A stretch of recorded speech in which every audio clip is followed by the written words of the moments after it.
अस्सलाम वालेकुम रहमतुल्लाहि व बरकातुहू। तो मैं आज एक इंटरनेशनल टॉपिक पे बात करना चाहूँगा जो कि सिर्फ हमारे देश में नहीं बल्कि सभी कंट्रीज़ की एक प्रॉब्लम है, वो है करप्शन।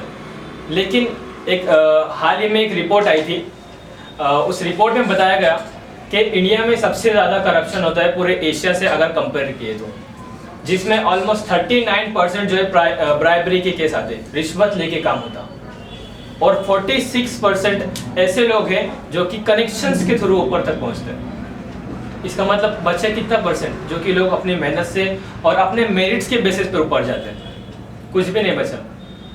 तो इसीलिए इंडिया को जो है एक करप्ट कंट्री कहना भी कोई बुरी बात नहीं होगी। हम यहाँ पे देखते आए हैं कि हमारे यहाँ पे जगह जगह पे करप्शन होता, सिर्फ ऊपर के लेवल पे नहीं, नीचे के लेवल तक भी करप्शन होता। एक क्लर्क से लेकर एक बड़े ऑफिशियल तक और मिनिस्टर्स तक सब लोग करप्ट हैं। और यही बात को साबित करने के लिए 2014 में जब एनडीए गवर्नमेंट आई थी तो उसने इलेक्शंस के पहले एक नारा दिया था, न करेंगे और न करने देंगे।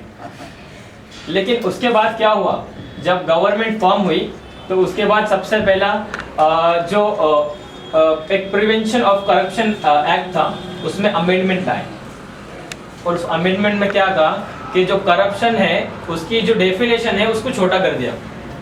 तो अब इसके बाद क्या हुआ कि जो करप्शन होने वाला है वो और बढ़ गया, वो रुका नहीं, क्योंकि जो करप्शन की जो डेफिनेशन है उसको ही छोटा कर दिया।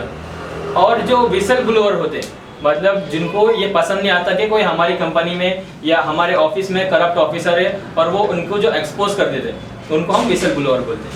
तो उन विसल ब्लोअर को उन्होंने प्रोटेक्ट नहीं किया।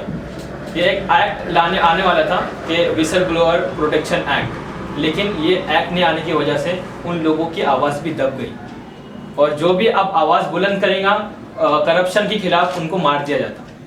ये विसल ब्लोअर्स होते। फिर उसके बाद एक लोकपाल एंड लोकायुक्ता एक्ट आया था। तो उस एक्ट में क्या था कि जो करप्शन होता है उसको प्रिवेंशन करने के लिए ये एक नई इंस्टीट्यूशन बनाई गई। लेकिन इसका जो लोकपाल है जो कि सेंट्रल में काम करता, उसको 5 साल तक तो अपॉइंट ही नहीं किया। 2014 से जब गवर्नमेंट आई तो 2019 तक जब उनका पीरियड खत्म होने वाला था गवर्नमेंट का, तो उसके 3 महीने पहले उसको अपॉइंटमेंट किया, वो भी बिना कंकरेंस अपोजिशन लीडर लोकसभा के। मतलब लोकसभा का जो अपोजिशन लीडर है उसका कंकरेंस लेना बहुत जरूरी है उसके अपॉइंटमेंट में, लेकिन उसके बिना कंकरेंस के उसको अपॉइंट किया गया। इससे डायरेक्टली क्या समझ में आ रहा कि वो किसका बंदा अपॉइंट करेंगे, जो उनके लिए काम करेगा। इसके अलावा और भी केसेस हुए इस दौरान, जबकि सीबीआई जो कि एक बहुत इंपॉर्टेंट इंस्टीट्यूशन है जो कि बड़े बड़े क्रिमिनल केसेस को हैंडल करती है, और इसके अलावा उसका एक ये भी फंक्शन है कि वो करप्शन को प्रिवेंट करे। लेकिन उसके जो भी डायरेक्टर है उसको अपॉइंटमेंट भी करने के लिए leader of opposition of Lok Sabha का कंकरेंस लगता, लेकिन गवर्नमेंट ने जो है उसको हटाकर, जो कि अच्छा काम कर रहा था सीबीआई का एज अ डायरेक्टर करके, उनको हटाया और नया बंदा अपॉइंट कर दिया। वो अलग बात है कि सुप्रीम कोर्ट ने जो है उसमें इनिशिएटिव लिया, उसको नल एंड वॉइड डिक्लेयर किया। और इसके अलावा भी हम देखते हैं कि करप्शन को अगर कंट्रोल करना है तो हमें लॉज लाने पड़ेंगे, और लॉज अगर हम इस मोमेंट पे अगर हम लॉज लेकर भी आए तो वो भी सिर्फ करप्शन को कुछ हद तक ही रोक सकते हैं, इसको मिटा नहीं सकते। ये आज इस स्तर तक पहुंच चुका है। तो इसको अगर हम खत्म करें तो कैसे खत्म करें, ये हमारे सामने एक बहुत बड़ा सवाल है। तो इसको खत्म करने के लिए मैं सोचता हूँ कि हर जो चीज़ है यूनिवर्स में वो एक लॉ पे चलती है, एक इनवर्स स्क्वायर लॉ है, उस पर जो है ये अर्थ घूमती है उसके ऑर्बिट में, उसके ऑर्बिट से वो बाहर नहीं जाती।